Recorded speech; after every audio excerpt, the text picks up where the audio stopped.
Kube nekudutshulana namuhla eDelft kanye nasekhaya elisha lokwenda ukuthi isibalo salabadutshuliwe sibe 11 kusukela leliviki lelengcile.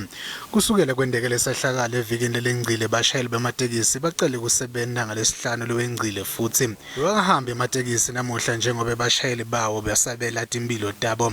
Bangu 70,000 bantfu labasebenzisa ematekisi.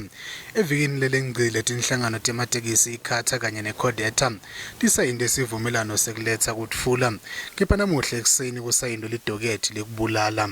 Police in the Western Cape are probing the murders and attempted murders, which were in all probability caused by incidents of taxi violence this morning. In Bukwaya Road in Harare, two 39-year-old men were shot and killed. In Muway, a 42-year-old man was shot and wounded while an unknown male, believed to be a taxi driver, was transported to a nearby hospital with private transport after he sustained a gunshot wound.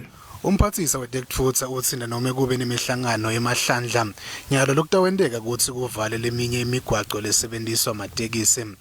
As per the National Land Transport Act and Section 91, published my intention to close routes and ranks in the interest of the commuters and communities.